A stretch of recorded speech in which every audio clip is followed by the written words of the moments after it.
Hi, everybody. We're back and we are discussing knowledge with Miss Mutu today. Today, we are diving into lesson 12. Lesson 12 is called What Do a Flag, a Bell, and an Eagle Have in Common? Let's see what we can learn about American history today. It starts in 3, 2, 1. Now it's time for a review. Before we can jump into lesson 12, I want you to tell me, what did you learn or do yesterday in lesson 11?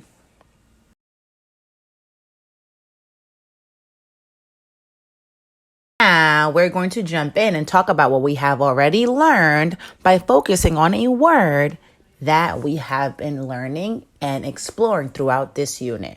Here goes the word in 3, 2, 1. This word is founded. What word is this? Founded. Yes, founded. Founded means set up or establish. I want us to think about what we've learned about how the United States was founded or set up.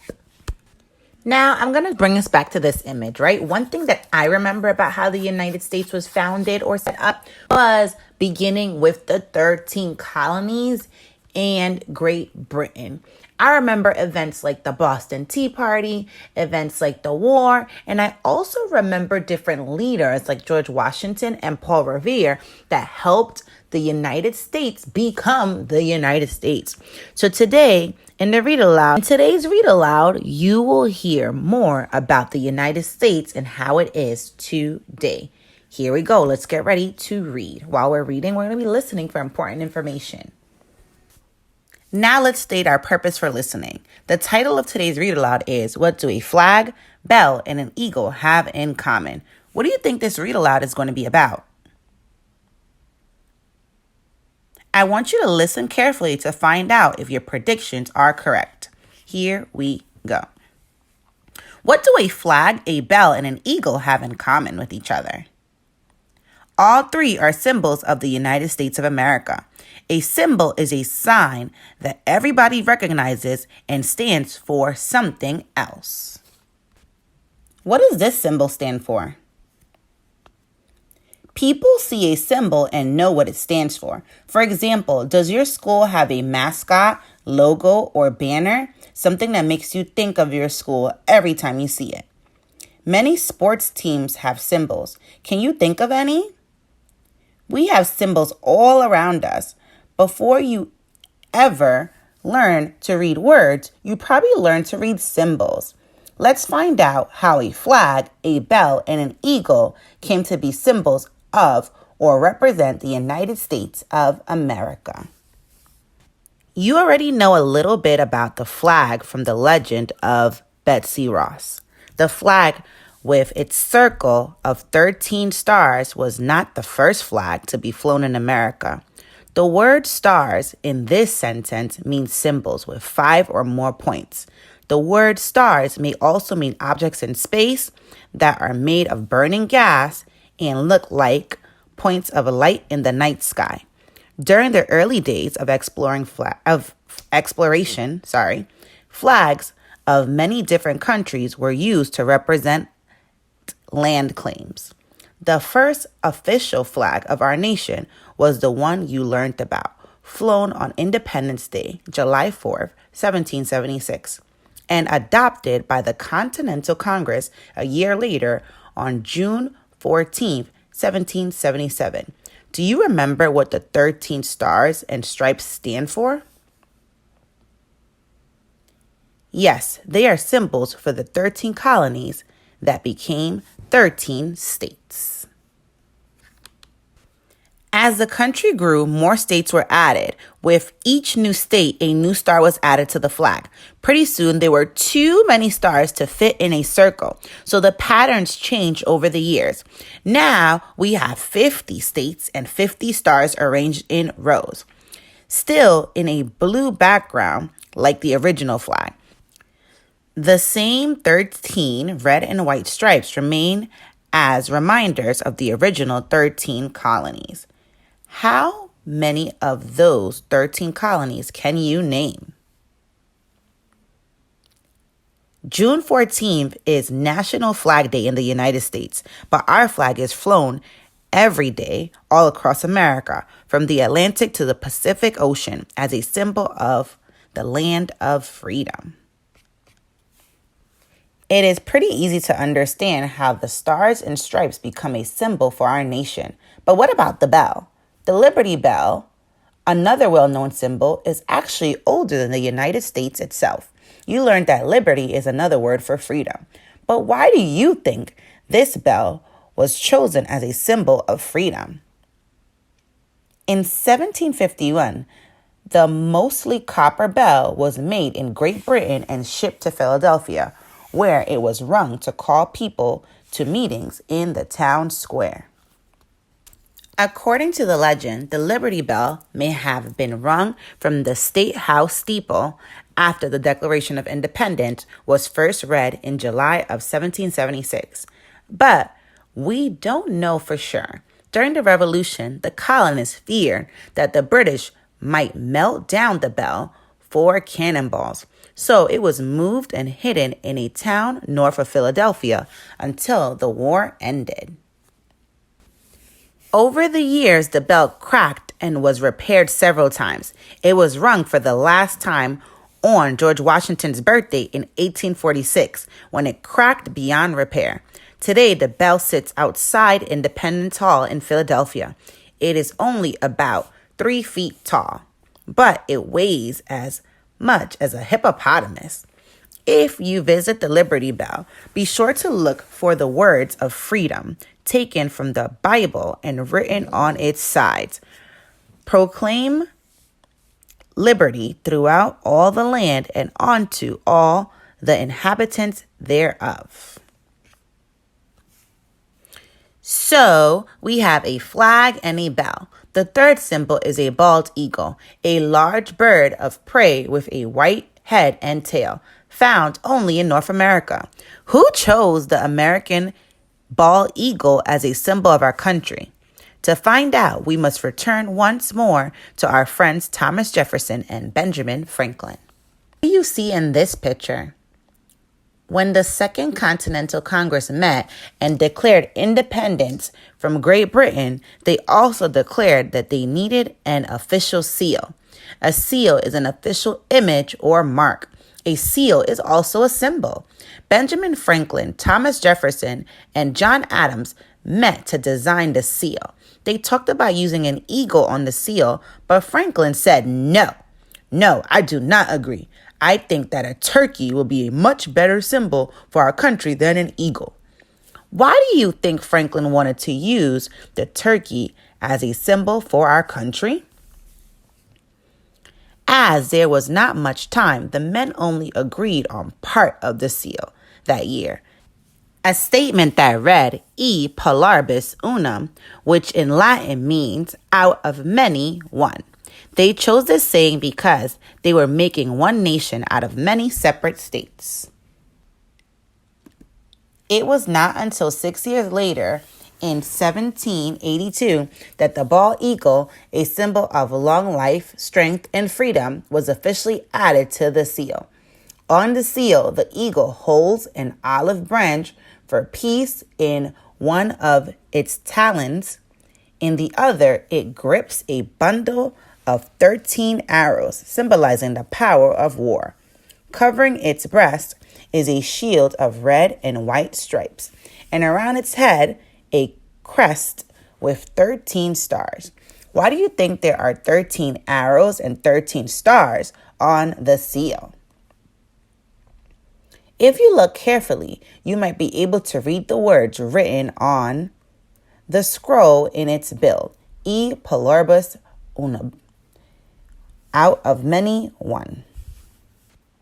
Now that you know what to look for, try being a symbol detective. As you go through your day, be on the lookout for flags, bells, and eagles, symbols of freedom and reminders of our country's founders who fought for our freedom long ago. The end. Hope you enjoyed this read aloud. Now we're going to have a quick discussion and discuss the main topic for today. So our main topic for today is our nation has many symbols, which include the flag, a bell, and an eagle. So in the read aloud, we discuss why these symbols are important. So let's do a quick review. Now, here's a symbol. What is this? Yes, this is the current flag. And why did the flag change? It has added more stars, meaning more stars were added to the flag because more states have been added. So now there are 50 stars to represent the 50 states and 13 stripes to represent the colonies. Now let's move on to the next image and let's review that one. What is this an image of? This is the Liberty Bell. So the Liberty Bell is very important because it's a symbol of freedom. Why was the Liberty Bell moved? It was moved during the war because colonists were afraid that it would turn into cannonballs, so they moved it to keep it safe. Let's move on to image number 3, meaning symbol number 3. What is this animal called?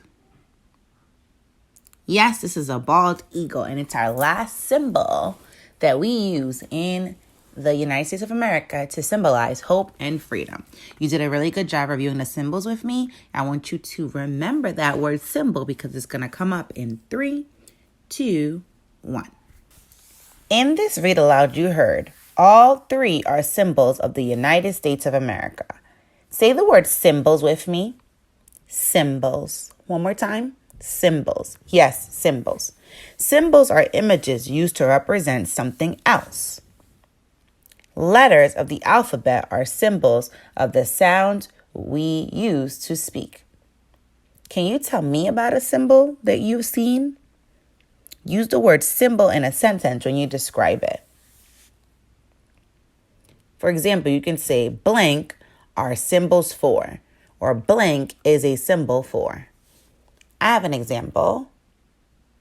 Green is a symbol that means go.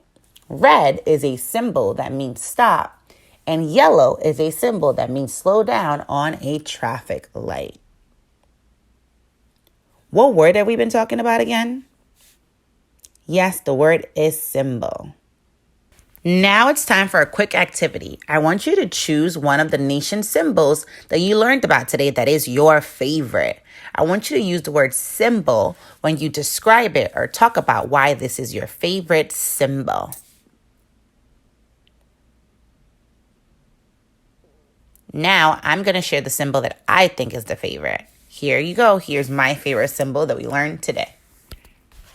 My favorite symbol that we learned about today is the American flag. The reason it's my favorite symbol is because it's a symbol that I've seen throughout my entire life, and I understand the flag and why it's important. It symbolizes the 13 colonies, and it also symbolizes each state and the fact that we are together and united.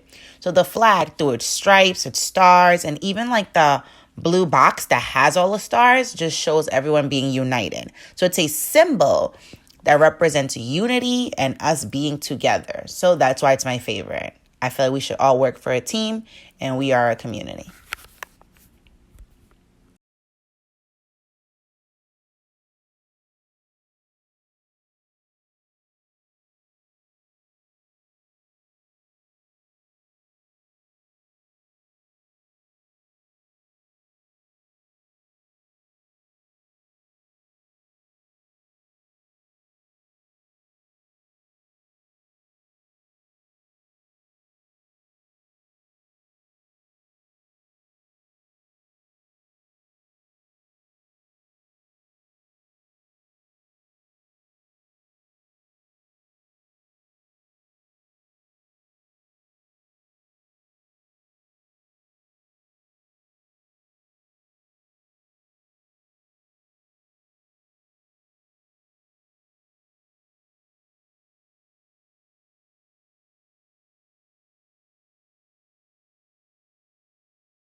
You did it. You learned 12 whole lessons about American history. So you are done with lesson 12.